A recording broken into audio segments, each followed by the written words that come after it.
Alright, so we got some snow last night. I'm just going to see how the Tesla cleans off. It's a 2019 Model 3. I've had it preheating for about 10 minutes at max defrost. It says the internal temperature is now up to 82 degrees. So I'm going to just see how it clears off. The key things that are going to be a challenge for winter driving are recharging. Right now I'm at a friend's house, so we're recharging at the 120 outlet, so about 1.4 kilowatt. The charge door is always a challenge. Each driver's side handle is a challenge. Making sure the mirror auto fold is turned off is important. And yeah, I'm gonna see how it clears off. So she cleans up pretty good with that internal defrost on. Obviously the glass roof cleans up well, but the door handle is always a challenge.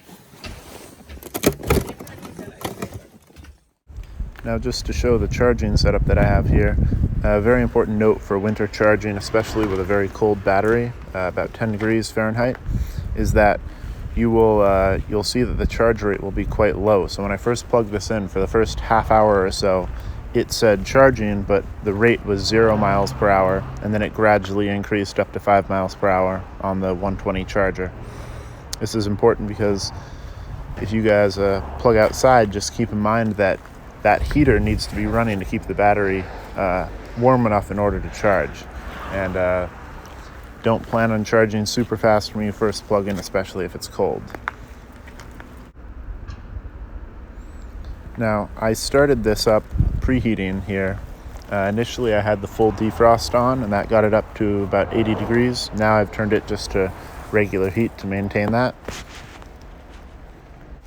And an important note here is that I started out at 222 miles of range, and now I'm down to 214 about just from that preheat. So that goes to show that preheating the car and doing a long defrost definitely does take down your range. In my case, about 7 miles. All right, so now that I've got the car cleared, I've opened the front door. We know that works. I'll go ahead and walk around and point out a few things I've noticed. The back hatch, unless you want to get a bunch of snow and ice in there, you really have to clear that particularly well. And it doesn't clear from the window doesn't really melt all the way down, especially if you've had a bit of snow buildup, so you've got a layer of ice back there. Carefully use a scraper to clear that. Watch the door. This usually goes all funky depending on how much snow you have on it. You'll have to break it loose. It'll kind of be all floppy. Don't worry too much about that. These handles are always iffy. I always try to make sure that where the glass retracts, that I break all the ice free on there. Obviously up on the top as well.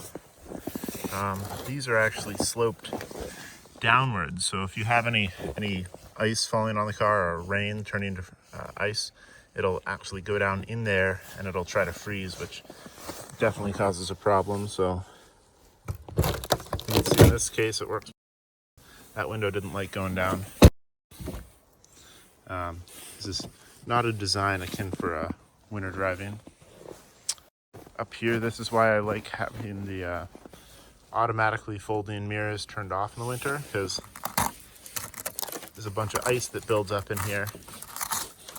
That folding mechanism, it's a little low torque motor, does not like trying to break free of ice, and it just makes a pretty awful sound when you try to do that. I like having the windshield wipers in maintenance mode. If you go to the service tab, you can set the windshield wipers to maintenance mode, but with these wipers, you cannot actually fold them up all the way. That's the maximum height that they go to, is there. So this is just a little bit easier to break the ice out from underneath them and clunk them off. But if you have too much load on the windshield like I had today, actually, it'll push them all the way down, even if you leave it in maintenance mode. With no heat up here, you better hope you don't have anything stored in the front, because there's still a ton of ice on that. The windshield, or the headlights rather, will stay frozen with whatever ice is on them, and I don't like taking the scraper to them, so I'll heat up some water and give those a little bath. As always, the proximity sensors are on the front and rear. Those will probably be throwing errors as you're driving along, showing constant proximity. The radar, forward-facing radar, is right over here. Our icing doesn't look too bad on that. I believe it's just above the license plate. This one isn't as bad, but I'll still give that a little wash. You can check your cameras if you want. Obviously, the internal AC does not melt the pillars here very well, so if you want to get that automatic lane following, it's not like we can see lane lines today, but you'd need to definitely melt that off, melt the rear facing camera off, and yeah, clean up the back a little bit.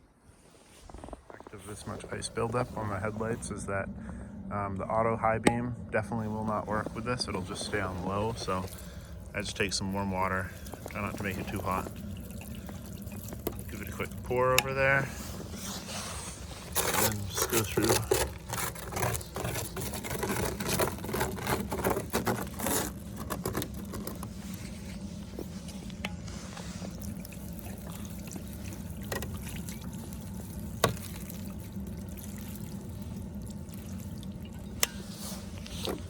Now at least until it gets caked with ice again, my auto high beams should work.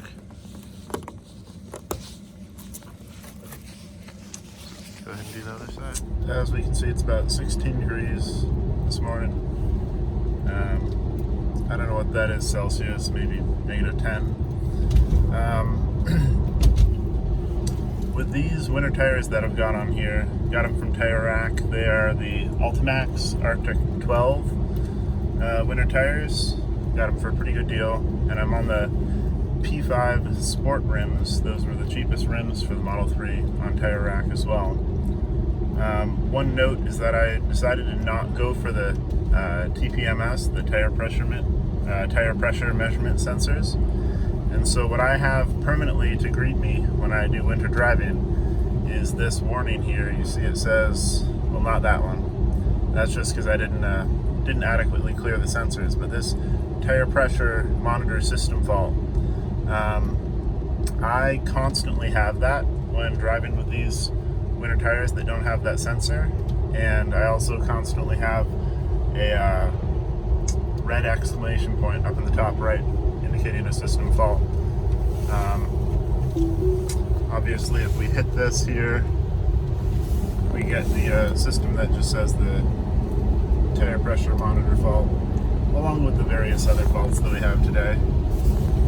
But yeah, that's the only downside to getting aftermarket tires that don't have those sensors. Other than that, she works fine. I also constantly have the tire pressure sensor up on the top there. That's all good, no one cares about that. Other than that, she's a beaut.